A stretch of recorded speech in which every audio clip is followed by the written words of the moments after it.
Good morning, all. Happy Monday. I'd like to call to order the joint Metro North and Long Island Railroad Committee meeting. And first we'll ask if there's any public comments this morning. Good morning. We have 8 members of the public registered to speak today. As a reminder, we ask that all public speakers adhere to the MTA's rules of conduct and decorum. I would also like to remind our public speakers that in the interest of time and fairness to all speakers, we limit everyone to 2 minutes. Please be aware that there will be a warning beep to remind you that you have 30 seconds to conclude your remarks. The first speaker will be Carol Grohl, followed by Jason Anthony. Good morning. I'm Kara Grohl, Planning and Advocacy Manager at the Permanent Citizens Advisory Committee to the MTA, PCAC. This year, PCAC has been advocating for more fare discounts and deals for Long Island Railroad and Metro North riders. We were thrilled to see the Fares Act in the Senate's one-house budget proposal, which includes 3 key ways to make the commuter railroads more affordable for riders. First, extending the half-fare senior and disability discount to the morning peak, the only time when this crucial discount currently does not apply. Second, expanding fare fares to the Long Island Railroad and Metro North within New York City and improving outreach. Fare fares has helped riders on subways and buses afford the fare, and it's time for that to apply to the commuter railroads within New York City as well. We've asked the city to fund this. Third, creating a weekly city ticket with transfers to subways and buses.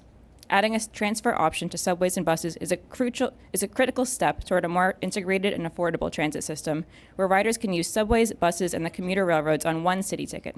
The OBTA should be used to pay for this, given the purpose of the account is to improve transit outside of Manhattan, not fund toll discounts. We also support the Assembly One-House budget proposal to raise the eligibility criteria for fare fares to 200% of the federal poverty level. Fare fares is such an important program for low-income New Yorkers, but the income threshold is currently far too low for so many riders who struggle to pay the fare. Coupled with expansion to the Long Island Railroad and Metro North within New York City, so many more riders would be able to benefit from more frequent, reliable, and affordable transit. We hope to see all of these proposals in the enacted state budget this year. No rider should be priced out of the fastest transit available to them. We need discounts that will make the Long Island Railroad and Metro North accessible to all riders. Thank you. The next speaker is Jason Anthony, followed by Murray Bolden. Good morning, Rob. Good morning, Sam. Good morning, Justin. And good morning to the rest of the Commuter Rail Joint Committee meeting. Jason Anthony, the newest member of the Long Island Railroad 88 Task Force. We know that you guys on Wednesday will vote on congestion pricing. Let's keep this very simple and very sweet. This month, I had the pleasure to speak in the New Jersey Transit Corporation board meeting. We was insulted by Kevin Corbett's comments regarding disability. One message I have for you guys: vote with your conscience. I'm not pressuring you guys to either vote yes or no. I repeat, vote with your conscience. But have this in mind.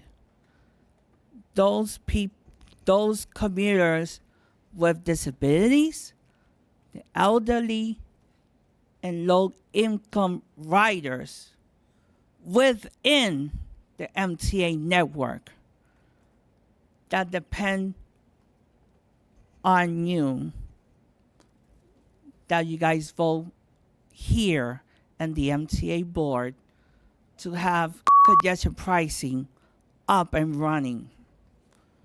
But you guys have advocates like myself as a voice for those NIMBYs across the Hudson that don't want to settle once and for all the lawsuit that they have against us. Count on me to have that voice to tell New Jersey Transit to settle the lawsuit once and for all. I'll see you guys in transit. The next speaker is Murray Bolden, followed by Iris Kelly.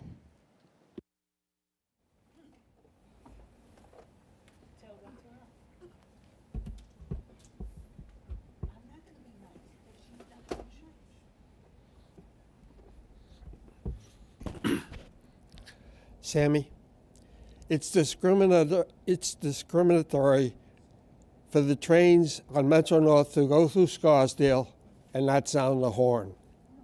Why? It's a quiet zone. If you can have a quiet zone in Scarsdale or a number of other places where the money is rich, you can have the same quiet zone in the Bronx where other people live. There's no reason to sound a train horn at the Botanical Gardens or any other of the Bronx stops. If it can be quiet in Scarsdale and many other places where they got the money to pay for it, then it's uniformity. Treat people the same. The Federal Highway Administration issued their 2023 manual uniform traffic control devices. They removed the warrants.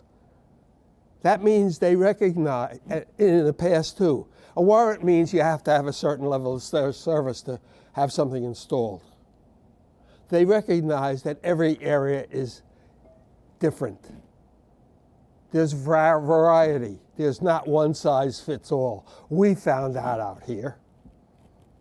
It's time to get rid of the old silos where nobody talked to everybody else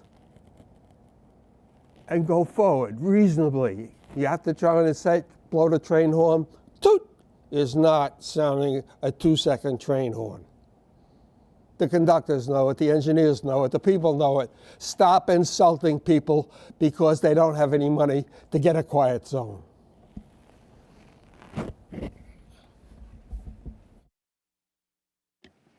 The next speaker is Iris Kelly, followed by Ian Matthews.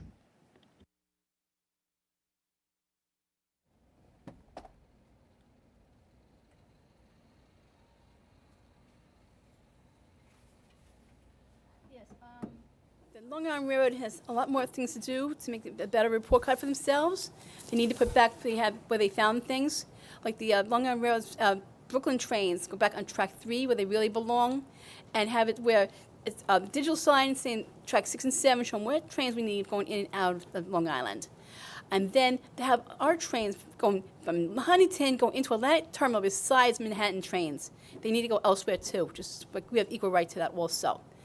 And have more accessibility for each and everything that has to be done. And it can be done right if you do it correctly. Like did in January 2023, you did a perfect job, had everything correct. But then, because Grand Central comes in, you turn it upside down and pull everything away what you did right. It's a shame you being this to everybody else. Thank you.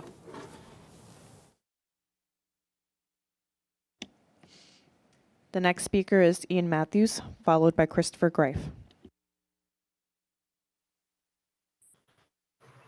All right, good morning there. I'm here to speak about the Metro North and LIRR half-hourly service during the weekday middays on the Harlem line. Ian, we're having a hard time hearing you. My signal's bad.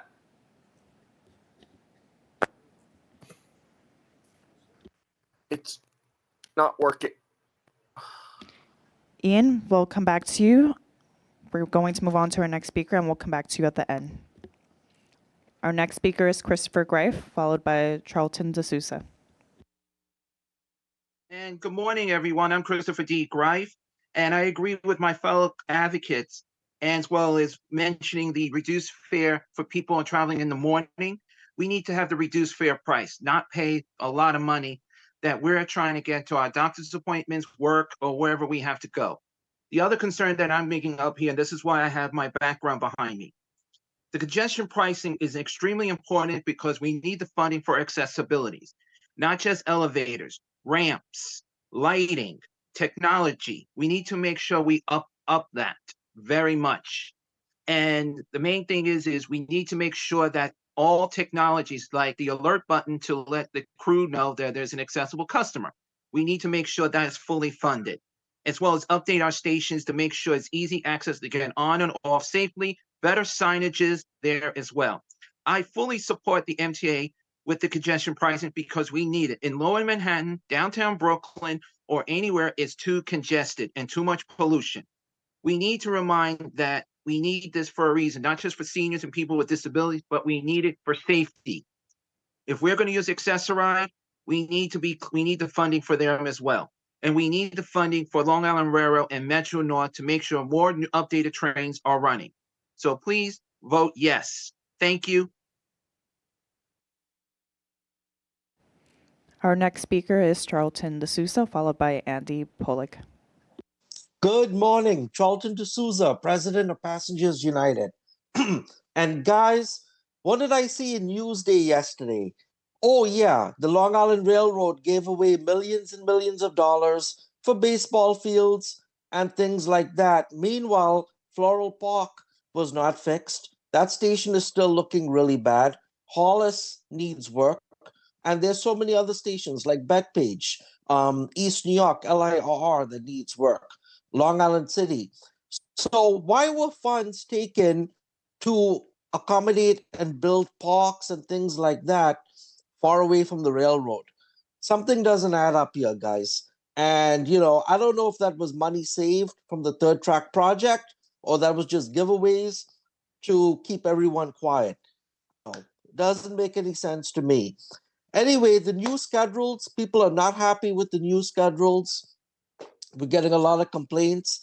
And one of the things that I'm noticing is with the shuttle train breakdowns, we still are getting complaints about shuttle trains breaking down because you guys are running these old clunkers, these M3s, and they're bound to break down if they don't have proper maintenance and stuff like that. As far as the city ticket, of course, we support that, the weekly discounts. And we've been talking to legislatures all over the state about that. So we need a half-priced, a severely reduced price ticket. I would say like $45 weekly city ticket for the LIRR and for New York City Transit, for Queens residents, and for the Bronx, for Metro North, you need discounts. So again, guys, thank you so much. And as you all know, we do not support congestion pricing at Passengers United. Thank you. Our next speaker is Andy Pollock, followed by Ian Matthews. Good morning, Rob, and good morning, everyone. Andy Pollock for the record, Passengers United. So today, I want to talk about UBS Arena. What's going on with UBS Arena, you may be wondering? Well, none of you guys have been reading Newsday in the past week. It's been brought to our attention at Passengers United that we're seeing overcrowding whenever there's an event at UBS Arena. Specifically, the platform at UBS Arena Elmont is completely overcrowded whenever there's an event occurring at the arena. So we are requesting at Passengers United that service returns to the Belmont Station. Now, you may be wondering, why do we want service to return back to Belmont Station? Obviously, if you walk from the Elmont Station, it's a 10-minute walk. Who wants to walk 10 minutes or deal with a shuttle bus? So we are requesting that station returns to Belmont, service returns to Belmont Park. And lastly, why in the world are you guys doing work on the Hempstead branch on the weekend of April 20th when there is an NYPD versus FDNY hockey game? Please reconsider this work to be done on the last weekend of April and the first weekend of May. Thank you very much. The final speaker is Ian Matthews. Can you hear me? We can hear you a bit better now. Okay, good morning. I'm here to speak about the service on Metro North and the Long Island Railroad. It is getting better for Metro North. However, I still feel like we need half-hourly service during the weekday middays on the Harlem line, as it's still only hourly, resulting in crowding. Now, with the Long Island Railroad, I feel like if you're gonna if you're no longer gonna run trains like you did during the March timetable, maybe you should have those trains start at Atlantic Terminal instead, so that they can run and carry ridership. That way, there isn't too much overcrowding. And also, you should make evenly split the 12-car trains. They're running on empty Grand Central trains, while Penn Station trains are more crowded. Grand Central Madison's trains are empty during the off-peak middays, so I would reconsider that. All right. Thank you. Chair, that concludes the public comment session. Thank you very much. Please take note that all key performance metrics reports are in your book for reference. I'd now like to entertain a motion to adopt the minutes for the February Joint Committee meeting. Do I have a motion? Motion. Second? Second. All in favor? Aye. Opposed, abstentions? No. So moved. 2024 work plans. Rob, are there any changes to the Long Island Railroad work plan? No changes to the work plan. Justin, are there any changes to the Metro North Railroad work plan? No changes. Thank you. As Long Island Railroad is in the lead this month, we will first hear the chair report from Rob Bree. Thank you, Chair. Good morning.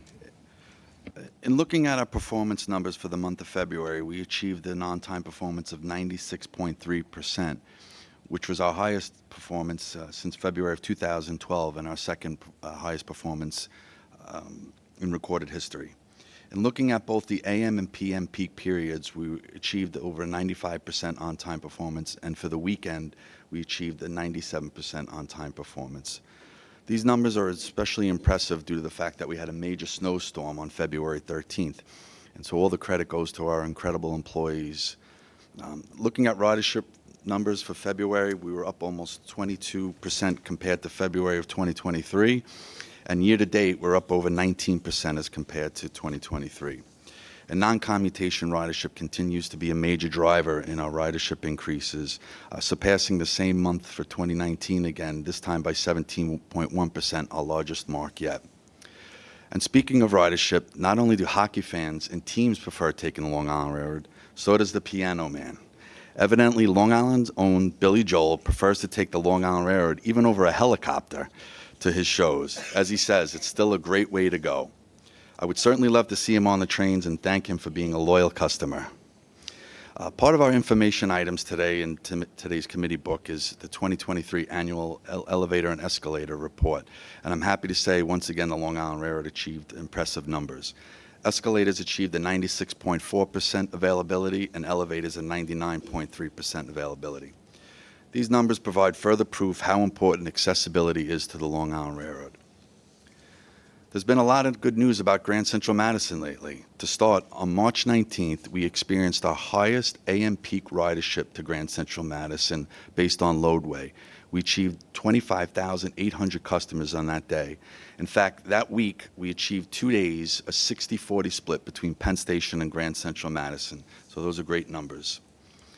To further emphasize these numbers, an article in Crane's New York Business on Thursday reported how foot traffic from Long Island zip codes significantly increased in the surrounding area of Grand Central Terminal when compared to the first 6 weeks of 2022 and 2023, increasing by 115% and 35% respectively.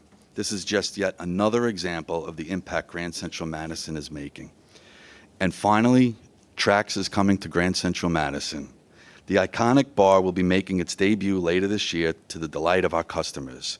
This is great news and will only add to the incredible experience as we further progress our efforts to make Grand Central Madison a world-class facility. On Tuesday, Tuesday, March 18th, we celebrated National Transit Employee Appreciation Day. It was an incredible day which afforded me the opportunity to relive my days as a station cleaner. I was fortunate to work with station appearance maintainer Kenneth Ngania and clean up the platforms at Jamaica Station. It felt great to put on the uniform again and go back to work. I especially enjoyed being out in the field with the employees and witnessing all the incredible work they perform. I have to admit, the work did make me feel my age, though. There was also a press event that followed, and I was proud to be accompanied by 3 of our critical behind-the-scenes employees, machinist Gary Savino, track foreman Joe Famulari, and signal inspector Daniel Ribeiro. A significant portion of the work performed at the Long Island Railroad is away from the public eye, but is also essential to the service we provide. I want each and every Long Island Railroad employee to know how much we honor and appreciate their hard work every day of the year. So thank you again. And one of the best ways to show employees how much we appreciate them is by keeping them safe. And so on March 14th, I, along with senior leadership, met with maintenance of equipment and engineering department employees in the Morris Park Locomotive Shop. The occasion was Safety Focus Day, a dedicated period of time for managers to engage with employees to learn more about the safety-related issues they experience in the field. I love meeting with our crews, and conversation like these serve to remind our workforce that a commitment to safe practices is vital to their lives and the lives of their coworkers. Our State of Good repair efforts are well underway, which included a major switch replacement program in West Side Yard. Year to date, our engineering forces have replaced 6 switches in this yard already. All of the new switches incorporate an updated design which includes fewer switch components, thereby reducing the chances of switch failures.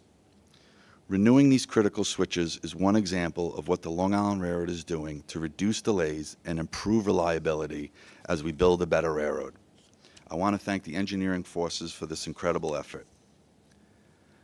And in our quest to build a better railroad, St. Albans customers have some positive changes in store.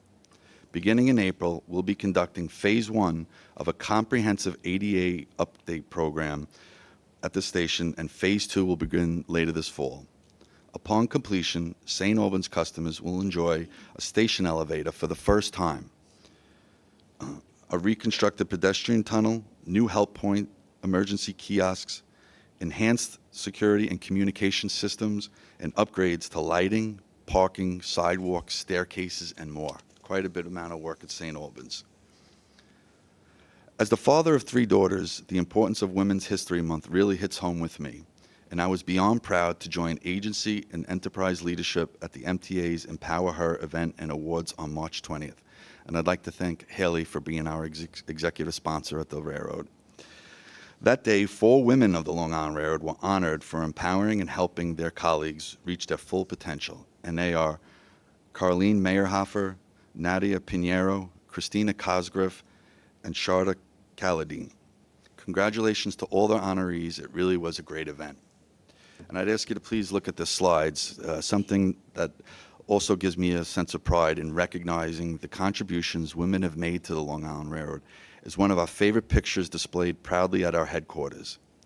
That is the classic shot you see here of this all-female team of engine service employees reporting for work at Morris Park in 1942, at the height of World War II. I really do love this picture. What an amazing time in our nation's history. All the sacrifices that were made, and yet look at those genuine smiles. It is truly one of my favorite pictures hung at the railroad. It's an amazing picture. And I invite you to come to the headquarters as we're replacing pictures, and they show our history. They're actually really amazing pictures, and I hope you come by to take a look. I'd like to end this month, look at that handsome fella down there, by the way. I'd like to end this month with a fond farewell and hearty thank you to outgoing Long Island Railroad Procurement Head Richard Mack. Richard first came to the railroad in 1997 as a senior manager in planning and construction and worked his way up through the organization. In managing Long Island Railroad contracts for 5 capital programs, Rich fostered relationships with many who do business with the MTA, and in the process mentored countless newer employees, which has always been very important to him. Rich, you were always a steady and reassuring presence on top of being great at what you do. So on behalf of everyone at the Long Island Railroad, we wish you nothing but the best in your retirement, with lots of tennis in your future, and good luck remodeling that kitchen. And never lose that sense of humor you have. And that concludes my report, and I'll take any questions you may have. Thank you, Rob, and thank you, Richard, and play tennis for all of us. So I won't be on the court anytime soon. I never thought that when I was routinely missing the 321 train out of Penn Station when I was an apprentice electrician at Trax, that I was participating in history. And Billy Joel's wrapping up his residency. Perhaps he can consider Trax as his next stop. Thank you for the report, Rob. Before we take any questions, I meant to do this at the top of the meeting. I just wanted to take an opportunity for the first time on the record to extend a warm welcome to one of our newest board members, Mark Herbst, who joins us after a very distinguished career. Billy Joel will be jealous of all the accomplishments of Mark Herbst. Mark has been a friend and a working partner in many different capacities for well over a decade. My oldest memory is when we were working in the trenches on Superstorm Sandy, helping put the pieces back together after that. So I know he's a foxhole friend, someone who's not afraid to dig in and do hard work and make hard decisions. So I appreciate, and he's a man of God, which we all need more than ever now. So Mark, we welcome you and thank you for coming to join us in service. With that, I'd like to ask if there are any questions for Rob and his report. Midori? Rob, thank you so much for your report. You did mention the escalator, elevator report, the annual report that you have. So I took a look at it. It's impressive given the amount of, elevators that you have in the system, proportionally more than New York City Transit when it comes to ADA. So really appreciate that. I saw on page 63, though, when you look at the Penn Station elevators, they're underneath target. I think your target's 97%. Some are 86, 85%. If you could just give us a little bit more clarity on kind of what we're doing with that. I recognize that maybe some of these elevators are not elevators you own, and so just wanted to take a look at that. And then I have a follow-up around Grand Central Madison elevator escalator availability as well. Thank you. Okay. I'll let Paul answer a couple of questions, but I think a lot of what happens in Penn Station is the fact that people in the field actually turn it off for one reason or another, so it takes time to respond to it and get it back running. But Paul, I don't know if you have anything to add to that. Yeah, I think that's the primary driver there. I mean, obviously we maintain a good focus on those elevators, highly used, and escalators. Crews are constantly, there working, but certainly the escalators get impacted by the stop buttons primarily. And so you're saying there's a passenger pushing a stop Yes. button, and then somebody has to go and Yes. investigate it. Yes, that's what happens.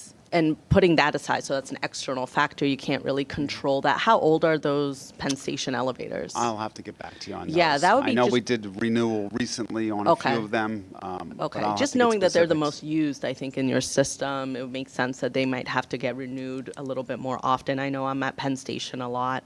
On Grand Central Madison, I saw, surprisingly, but I think I had heard this on the first days it opened, so excuse me if I'm wrong, but there were escalators that were taken out of service, and so that really impacted performance to like 51%. What's going on there? Do we feel like that's going to be a long-term issue for us? Are there any issues with the escalators at GCM? Just wanted to check. I think broadly they're pretty good shape. We did have one out of service for quite some time for awaiting on parts repair. So, obviously, they're big escalators. They take a lot of time to maintain during their monthly maintenance cycle or annual cycle. So And so- that's when they go out of service for a period. And excuse my ignorance around kind of the landscape of Grand Central Madison, but when you're taking out escalators 5 and 6, do passengers have other escalators or elevators that they can go down? And so it's not this, they have to, the depth of that station is massively impressive, so I wanted to check. Yeah, there are several alternatives, and of course, we'll reverse direction of escalators, to accommodate passenger flow through that wellway. There's, I believe it's 4 main caverns of escalators that go down, and within each bank, there's about 4 escalators within them as well. And I think what impacted the numbers for the escalators at Grand Central Madison, when it first opened, there was a heat issue associated with some of the escalators, so we had to work with the contractor to fix those, but I think they're performing rather well. And, obviously when they're maintained, we try to avoid shutting down a whole bank of them. It's kind of, every other one, so to speak. So I think they've been performing rather well. Any other questions for Rob? Kathy couldn't join us for this morning's meeting, but I'm very glad to ask Justin to deliver the Metro North President's Report. All right, thank you, Chair. Good morning. This month I will be giving the President's Report on behalf of President Rinaldi. Chief Transportation Officer Joe Logano will be giving the Operations Report. I am pleased to announce that in February, Metro North achieved its highest OTP in our 41-year history with an impressive 99.3%. This included 2 100% days for the month. We continued this success in March, logging 3 days with 100% on-time performance, including the weekend of March 9th and 10th, despite adverse weather conditions and ongoing infrastructure projects. On the weekend of March 9th, we cut over a major control point for our operation, CP5, where the Hudson and Harlem lines intersect. The project included separating CPs 4, 5, 6, and 106 from the central control at 5.4 and introducing redundancy into the system to prevent single points of failure. By decentralizing control and implementing autonomous operation for each CP, the upgrade aims to enhance system reliability and resilience.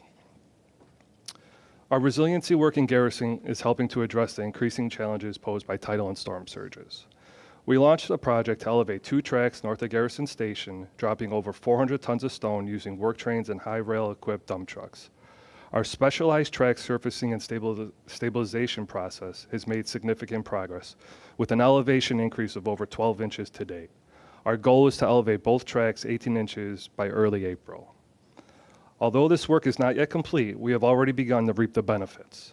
As you can see in the photo on the right from March 10th, had the track been a foot lower, the water would have been over the running rail and caused us to shut down for at least an hour.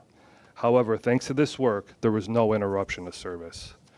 This initiative is a testament to our commitment to maintaining safe and reliable service for our customers, despite adverse weather conditions. To update the committee on the Diamond Project in Grand Central Terminal, which began in January, crews have been working tirelessly to complete this project and are on track to be finished next week. We're pleased to report there was minimal disruption to our customers throughout this project, and we sincerely appreciate their patience as we conducted this important infrastructure work. Regarding ridership, reliability and frequency are key factors driving customer satisfaction and contributing to our ridership growth. In February, ridership increased by 15% compared to February 2023. As we transition into April, ridership is rebounding from the seasonal winter lull, with workweek averages consistently exceeding 200,000 daily riders. Notably, we observed significant boosts in numbers during events such as St. Patrick's Day and the Big East basketball tournament. Looking ahead, we will maintain our regular schedule for Good Friday and Easter Sunday. Additionally, the return of baseball season will mark the start of the Yankee-Clippers service on April 5th. Furthermore, on Monday, April 8th, we will implement our spring schedule change, details of which were communicated in a memo distributed last week to the committee. On March 11th, Metro-North introduced the latest addition to its 40th anniversary Heritage Wrap Series, honoring Penn Central Railroad. Locomotive 217, featuring a distinctive blue and yellow Penn Central wrap, made its inaugural journey to Grand Central Terminal along the Hudson Line. This addition to our Heritage Wrap Series symbolizes our appreciation for 40 years of dedicated service and pays homage to the contributions of all who have been part of our journey. On Tuesday, March 5th, 22 high school students from the Bronx Design and Construction Academy visited Metro-North as part of New York City's Career Discovery Week. These students are enrolled in high school's career and technical education program, focusing on careers as electricians, HVAC system maintainers, and other technical paths. The day began with students commuting to Grand Central Terminal via Metro-North. They toured the terminal and learned from personnel from the maintenance away and maintenance of equipment departments. Additionally, they visited Metro-North facilities, including the sheet metal electrical shop, boiler room, and M7 railcar equipment. Throughout the visit, students had the opportunity to ask questions and gain insights into potential career paths with the MTA and Metro-North. They also had the privilege of meeting with our chairman and CEO, Jano Lieber. This month, Metro-North spearheaded the confidential close call reporting system C3RS Symposium. Metro-North's leadership was on display as host of the first of its kind symposium. A central objective was to drive discussions on the evolution of C3RS, utilizing Metro-North's implementation and processes as a guiding framework for future initiatives. Over the span of 2 days, the symposium attracted a multitude of transportation entities from across the nation. Attendees included management and labor leaders from Long Island, NJT, Metra, MBTA, SEPTA, Amtrak, and Union Pacific Railroad. Also in attendance were the FRA, Volpe Research Center, NASA, the Shortline Safety Institute, Association of American Railroads, and the Transportation Safety Institute. At its core, the symposium functioned as a dynamic and collaborative hub, facilitating the exchange of insights and best practices among participating railroads. The resounding success of this inaugural symposium has laid the groundwork for its transformation into an annual event. This event once again solidifies Metro-North as a leader in safety for our industry. We also hosted the quarterly Association of American Railroads Northeast Corridor PTC subcommittee meeting. Over 90 representatives were in attendance from various railroads and PTC contractors and suppliers. The meeting centered on PTC safety discussions and potential grant funding for the 2024 Consolidated Rail Infrastructure and Safety Improvements (CRISI) program, along with ongoing challenges with PTC federal mandates. We anticipate improved safety and enhanced operability with NEC transportation operators as a result of this meeting. Metro North is proud to have hosted these events and looks forward to continuing to lead our industry. March is Women's History Month, and it's important to recognize the incredible women who contribute to the success of our railroad on a daily basis. We are fortunate to have outstanding women represented at every level of Metro North, from senior leadership positions to all other roles within the organization. Personally, I have the privilege of working directly under the guidance of Metro North's first female president. Kathy Rinaldi's dedication, expertise, and leadership are invaluable assets to our team, and we celebrate her contributions, especially during this month dedicated to honoring women's achievements in history. And finally, I would like to highlight the retirement of two important leaders from our organization. After more than 2 decades of service to Metro North, Kirk Fleming retires from his role as Assistant Chief Mechanical Officer, leaving a legacy of dedication and expertise. Throughout his tenure, Kirk has prioritized safety and service reliability, leaving a lasting legacy of commitment to operational excellence. Similarly, Liz McAuliffe, the Director of Talent and Succession Planning, bids farewell after over a decade of service. Her contributions to the development of the Associate Engineers program have significantly influenced the growth and development of our workforce and fostered a culture of excellence within the organization. As Kirk and Liz embark on this new chapter of retirement, we extend our best wishes for a safe and fulfilling journey ahead. Their legacies will be remembered, and they will be greatly missed. That concludes the presentation, unless there's any questions. Thank you, Justin, for your report. Are there any questions for Justin? Dory? Justin, thank you. So you talked about the Garrison track raising. Was that planned prior to the storm that we had earlier this year? And then I have a follow-up. No, that was the result of all the storms that we've Okay, seen. great. It's a location that always flooded out for us. Okay, so once you saw that happen, you said, okay, we're going to actually do a project and address it. Was that using operating funds or capital funds? I'll defer to Mike for funding. Presently operating funds. Okay. And it had flooded out in the past for severe events, but we found in, say, 21, 22 on, the occurrence of it hastened. So, it used to be once every couple of years to 3 or 4 times a year. It had flooded out 4 times since this past December. Right. And we had looked at projects to do it, but determined now was the time to do it.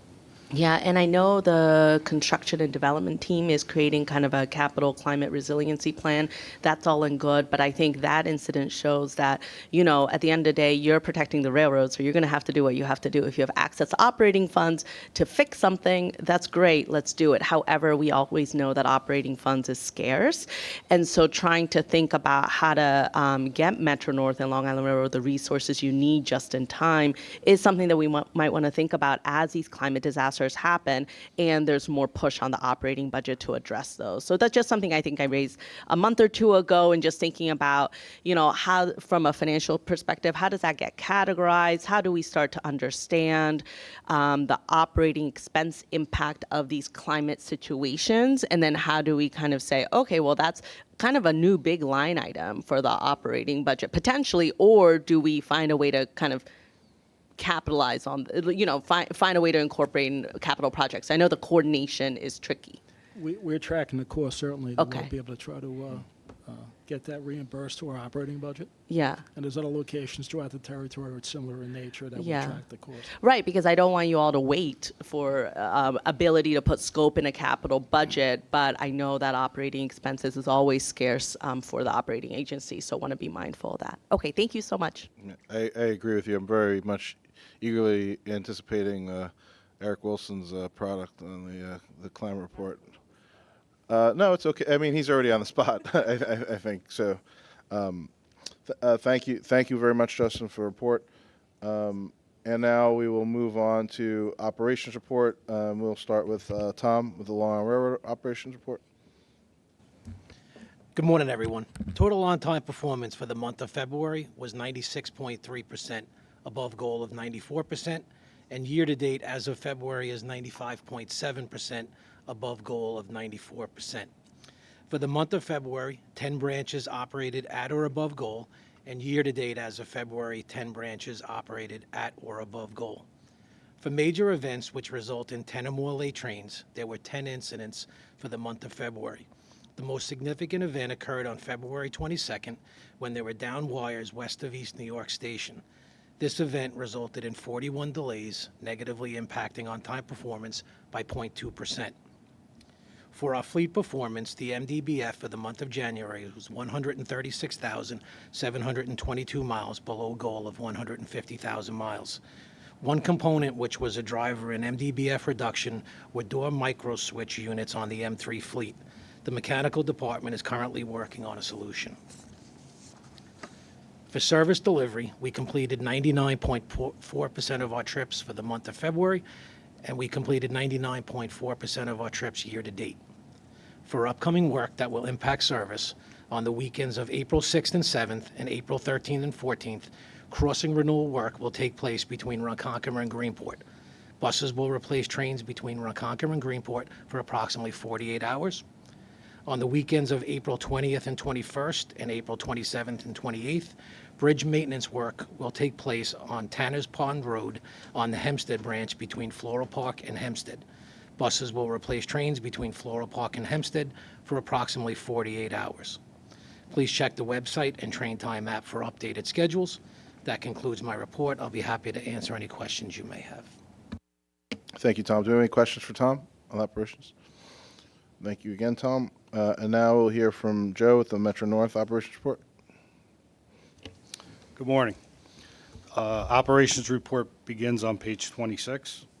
I'm pleased to report that our service delivery rate for February reached an impressive 99.9%. Furthermore, as Justin mentioned, our system-wide on-time performance for the same month exceeded expectations at 99.3%, surpassing our goal of 94%.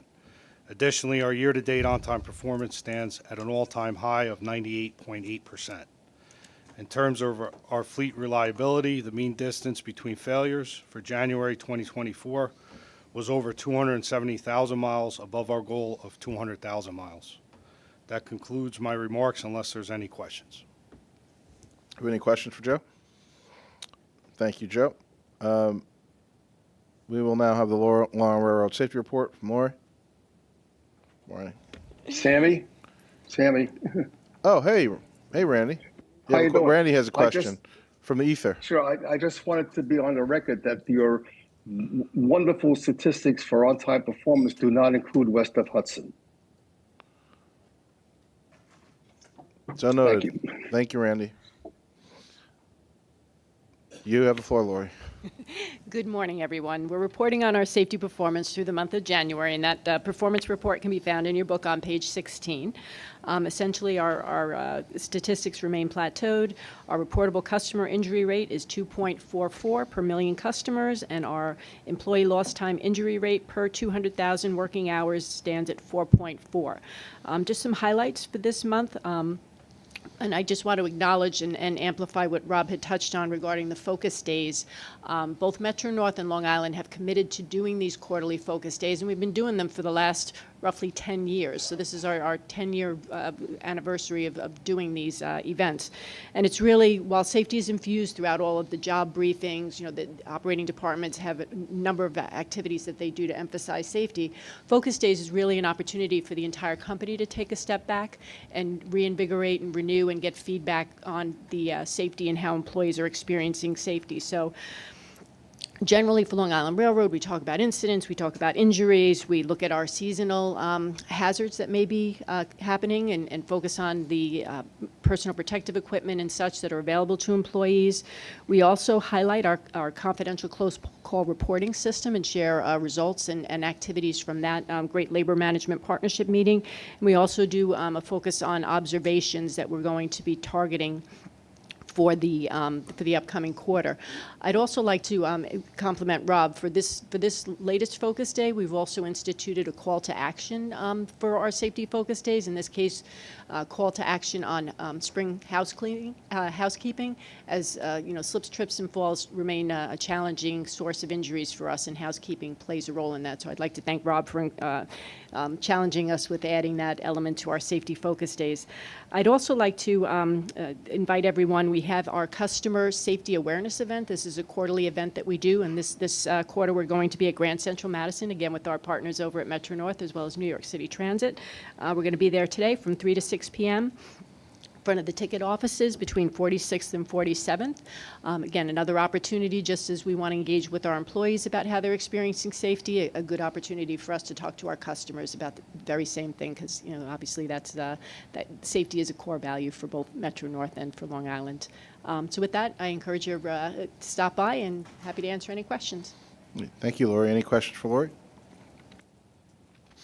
Thank you very much. Your turn, Shelley. Metro North Safety Report. Good morning. So Metro North's safety report can be found on page 30 of the performance metrics book. And I wanted to note that Justin described in the President's report the recent on-time performance achievements and significant infrastructure work recently.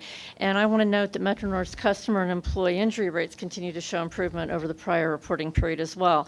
So for the current 12-month reporting period ending January 2024, the reportable customer injury rate decreased from 2.38 to 2.00 per 1 million customers, and reportable employee lost time injury rate decreased from 2.14 to 1.93 per 200,000 working hours. And excuse me, I read that incorrectly. It's 1.93 for both rates. So I actually have two topics I want to touch on today as examples of how Metro North works to prevent customer employee injuries. So first, each incident or injury is documented and investigated collaboratively by Metro North Office of System Safety and the operating department. Depending on the incident, the investigation might include interviews, site or equipment inspections, and procedural reviews. Root causes and contributing factors are identified, and corrective actions are identified and documented for follow-up to prevent recurrence. So as yet another step on top of that, system safety looks at recent patterns and trends and meets with the operating departments on a rotating basis bi-weekly to further analyze selected incidents. And so the goal of that is to dig even further into those incidents and consider additional mitigations that might help prevent recurrence. So an operations training participates in those meetings so that the lessons learned can be incorporated into course materials as well. So a couple of examples: pilots of new personal protective equipment and updated job safety analyses are a couple of the additional steps that have come out of those bi-weekly meetings. And the Office of System Safety conducts regular inspections and audits of facilities, stations, and yards, much like Lori was just describing for Long Island Railroad. And we conduct yard and right-of-way cleanups, again, in collaboration with operations. That includes both safety and environmental inspections and audits performed by OSS. So those are only a couple of examples, but they illustrate the close collaboration between operations and safety to enhance safety on an ongoing basis. And now, looking at customer safety, I'm pleased today to announce the results of Metro North's Rail Safety Contest, which is part of the TRAC's Public Safety Education and Outreach Program. So you're going to see a couple of slides to recognize our winners. We had a few are featured in the Customers and Communities section on page 29 of the Performance Metrics book. So this year, students in grades pre-K through 12 were asked to submit their own design for a sticker that can raise awareness and promote safe behaviors at or around trains, railroad grade crossings, and tracks. And I want to thank Long Island Railroad for sharing their idea for this contest concept. This year we had 240 entries, the highest number of entries since the Rail Safety Contest began in 2018. 15 winners were selected in the different age groups, and the winning entries will be used to design, again, into stickers, which we can hand out to promote safety through TRAC's program events at schools, public and community events, and while conducting station and grade crossing outreach. So I want to congratulate all of the winners and thank all of the many students who took the time to share their ideas and to show their commitment for rail safety. So as you know, TRAC stands for Together Railroads and Communities Keeping Safe, and I think this is a great example of the together in that. That concludes my remarks. I'd be happy to answer any questions. Thank you, Shelley. I particularly like train your brain, stay off the tracks. So we'll look forward to getting those stickers soon. Absolutely. Any questions for Shelley? Is there a file with all the stickers? I'd like to see the rest of the stickers. So, Yeah, certainly. We can get you all the artwork. Yeah, can that'd show be you great. that. Having none, thank you again, Shelley. We're going to move on to the MTA police report. Chief Muller. Good morning, everyone. For the month of February 2024, we had a total of 28 major crimes in our MTA system. We had 15 grand larcenies, we had 7 felonies, we had 4 robberies and 2 burglaries. And the other crime categories, we had 0. Of note, of the 15 larcenies that occurred within the system, we still continue to get plagued by unattended property.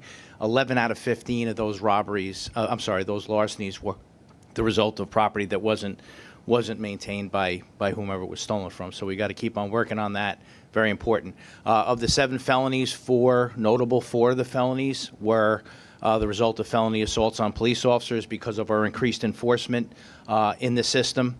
I will say I'm so proud of the men and women of the MTA PD for this month. They are up 137% in summons issuance and 60% in arrests. So, this is an understandable and result of that increased enforcement. And I'm available to answer any questions if you have any.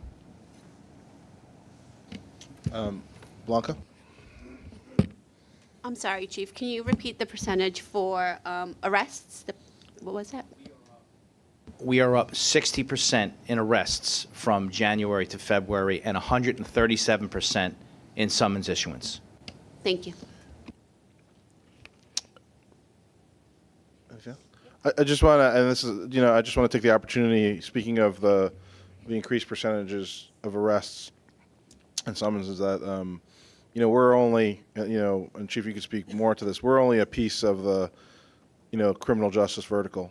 And, while you're doing your job, and I think we all join you in applauding, your force for getting out there, making sure, we're paying as close attention as ever to make sure our riders are safe and feel safe. If those who are behaving badly on our system are arrested and then are then continue to allowed, and in many cases we've had discussions. These are, recidivist, troublemakers on the system are just allowed to continue to keep coming back to the system. We're just going to be in the same situation day in and day out. So, but you're doing your part. We appreciate that. But and I think we heard, I think we'll hear more from this, and we've heard it before from Chair LIRR, that we're at the point where, even with all of the efforts going on from the MTA, police, NYPD, we really need a collaborative effort by the whole criminal justice vertical to solve this problem. But you are doing everything in your power, and I think we all know that, and we've heard it, month in and month out with these reports. So, if you'd like to, I thank you so much for that. We really do appreciate the support of the board on this. You're 100% right. Thank you, Chief. Do we have any more questions for Chief Mueller? Thank you, Chief. Moving on, it's a very special meeting when we have a special presentation from our Chief Accessibility Officer, known as Q. He has his own letter. So, thank you, Q, for joining us this month. Thank you, Chair. Thanks, everyone. It's a pleasure to be joining you all today as we celebrate so much happening. Rob, thank you for the presentation on accessibility and all the great work that your team, and of course, Metro North have been working on. My team has been really busy working with the customer service team and both railroads on how do we enhance accessibility. So I'll be talking about some of those enhancements today.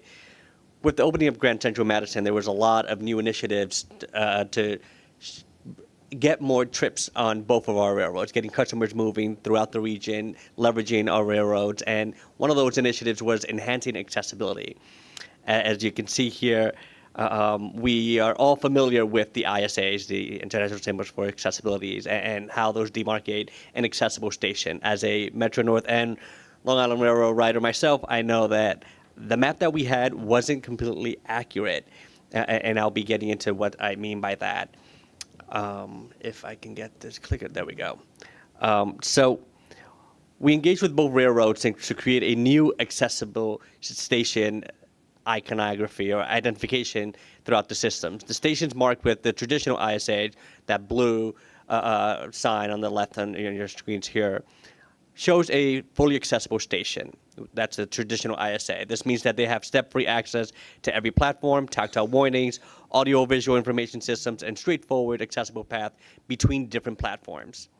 However, we've created a new station category for railroad stations that have step-free access to the platforms, but might not have all the other features of which we are calling a true fully accessible station today. And some of those could include tactile warnings, audio-visual information systems, or a straightforward path intra platforms. That means that those stations are accessible, but not fully accessible. Someone with a mobility device, let's say, has full access to get on and off the trains and get out, come to those trains, but they may not have all the features that we have in our suite of a fully accessible station today. And we wanted to mark that because it makes a big difference. So much of the work that we're doing on accessibility is really telling the story about belonging. Who belongs at these stations? Who are we working for? And in that effort to enhance accessibility and belonging, we've created this new iconography to showcase that 21 stations that were previously not marked as accessible actually have access. And that's exactly what we've done with these maps.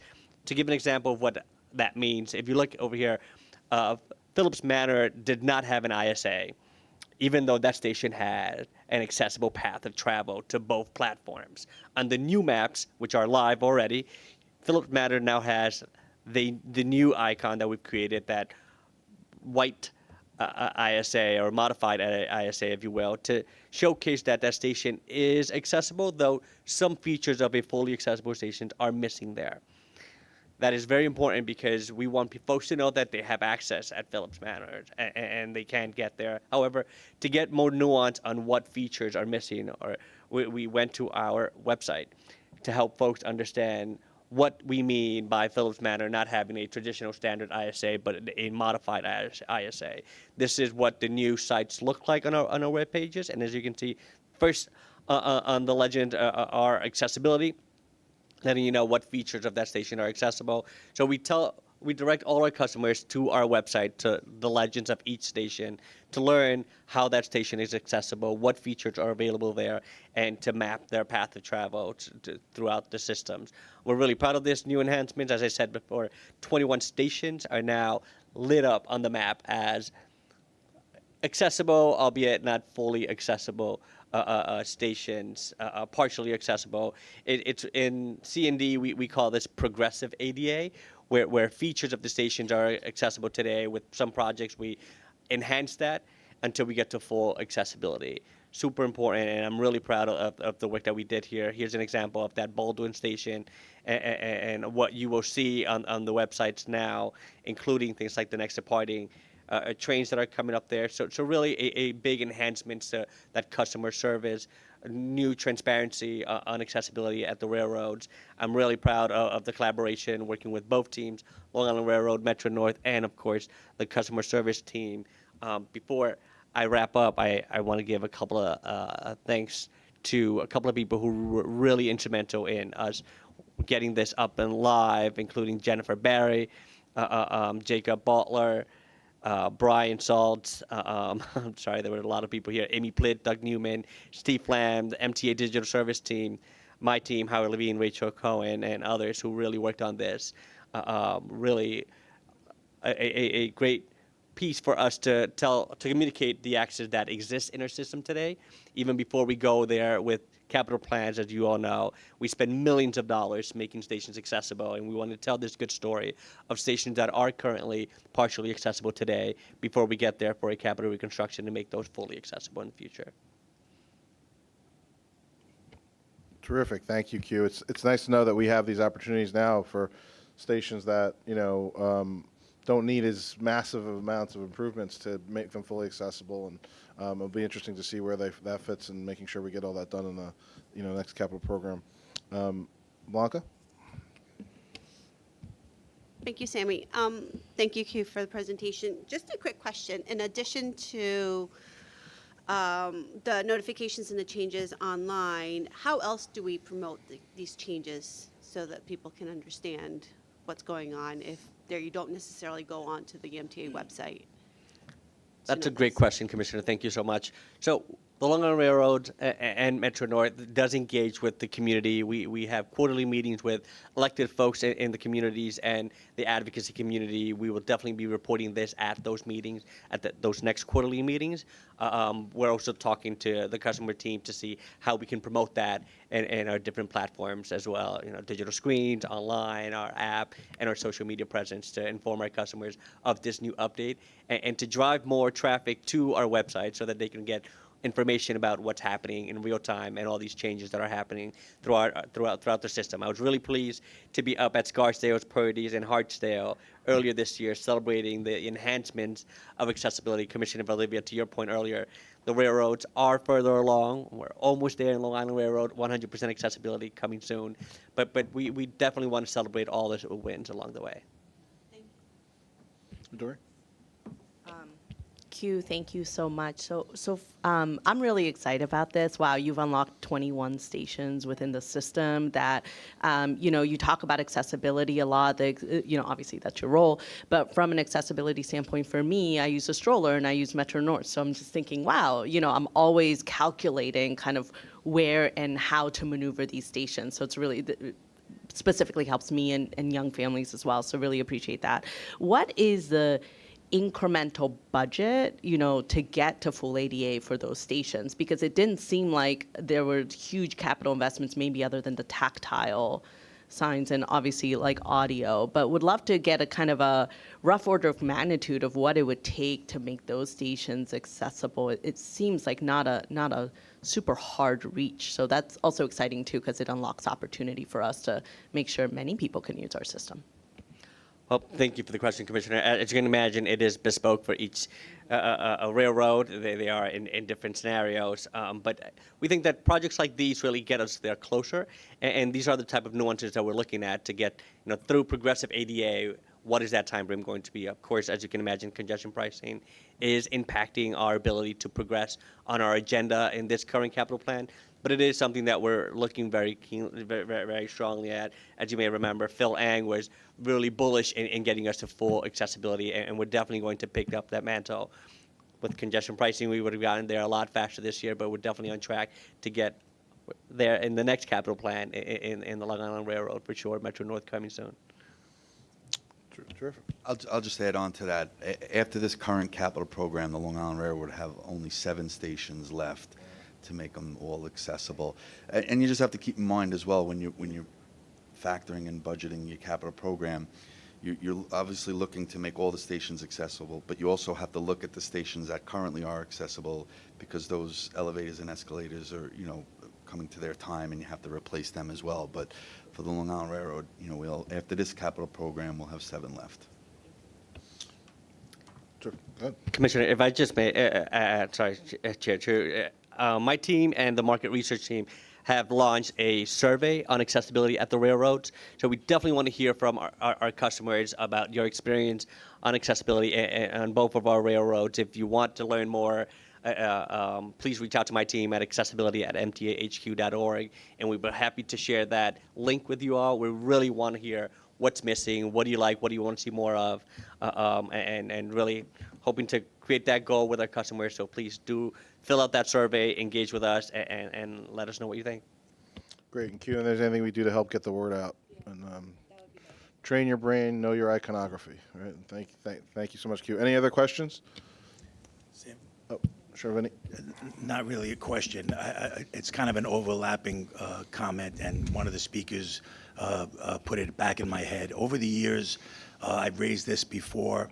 We continue to honor the half-fare ticket for seniors and people with disabilities in the evenings, but we do not in the mornings coming in.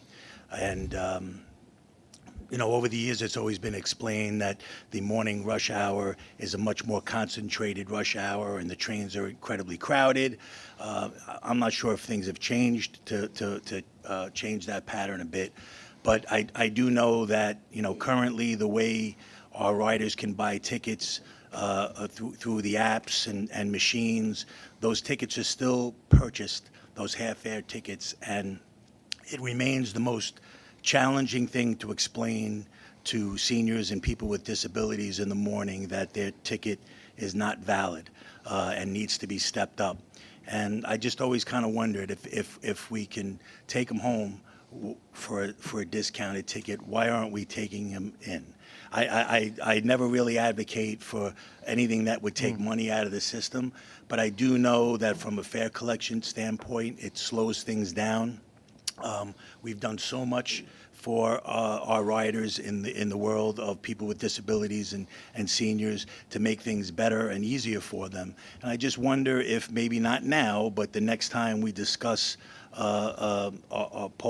fare policies and whatnot, that we take a much harder look, because to this day it still doesn't make sense to me. And I think there's also, you could add to that conversation. We have, and that's one thing, we still have capacity, especially with third track. We have now all this reverse commuting capacity that has less crowded trains that potentially could help with patterns. So definitely food for thought. And I know that was a big recommendation from the Blue Ribbon fare evasion panel, making it better for our employees. They're just minimizing fare confusion, right? Like minimizing fare confusion to the best extent possible. So duly noted. Thanks, Vinny. Jerry? Yeah, just to follow up on what Vinny said, I believe there's a legislative component to that. We were up in Albany just this past Wednesday looking to see what we could do about that and a few other fare implementations. And, so it's something we're at the PCAC, the Advisory Council. It's something that we're pushing very hard for, too, because it makes absolutely, there's no logic to it at all. So I agree 100% with what you're saying. Yeah. Thanks, Jerry. Any other questions for Q? Thank you. That was terrific and very valuable information. And anything we could do to provide more access, just by something as simple as iconography is a big deal. Now we're running a little short on time, so Rob, can you please take us through any information items for the Long Island Railroad? As I touched on before, the annual elevator and escalator report is in the book, and also the spring track work programs as well. Thank you. Justin, any information items for Metro North Railroad? We have the annual elevator and escalator report in the book. And all these items are in the book. Agency finance reports and are also for reference in the book. Are there any procurements for the railroads this month? Richard, can you please take us through the procurements? Sure. Good morning. The Long Island Railroad, on behalf of itself and Metro North Commuter Railroad and New York State Transit, submits to the board for ratification this morning 2 procurements that were previously approved by the Joint Railroad Committee last month in February and approved by the Joint Finance Committee last month, but were not approved by the board meeting for lack of a quorum. As a result of that, we're now seeking ratification of an immediate operating need for the purchase of M7 propulsion system equipment upgrade, overhaul, and bench test equipment for a total contract value of $589,651,000. Along with that, we're seeking ratification of an immediate operating need for the purchase agreement for OEM parts agreements from Mitsubishi Electric Power for parts for New York City Transit, Metro North Commuter Railroad, and Long Island Railroad for HVAC, as well as propulsion system parts. I submit this to the Joint Committee for your approval. Thank you, Richard. Any questions on these? Are ratifications. These were already moved. We didn't have a quorum to put them forward, but they were already moved by the full board. And we're looking for ratification by committee, if I have that correct. That is correct. Yes. Any questions on that? I'll move these procurements forward for ratification. Do I have a second? Second by Blanca. All in favor? Any opposed? Abstentions? So moved. Thank you, Richard, and good luck in retirement. Enjoy the tennis.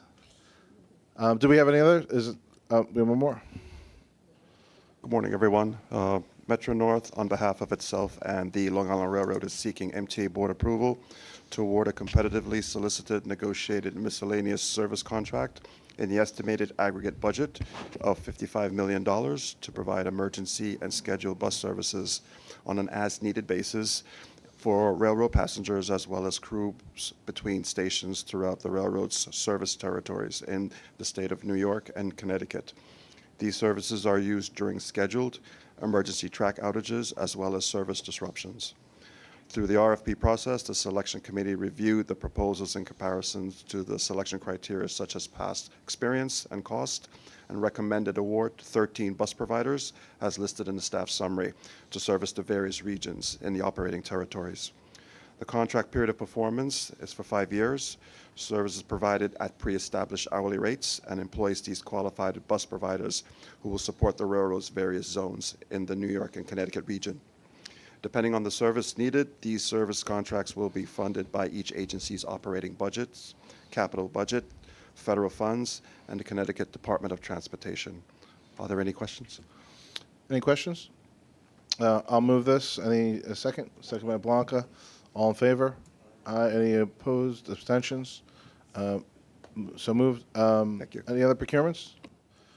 Thank you very much. That concludes our business for this committee, for the Joint Railroad Committee meeting. I'll take a motion to adjourn the meeting. Blanca, second by Midori. Thank you. We'll see you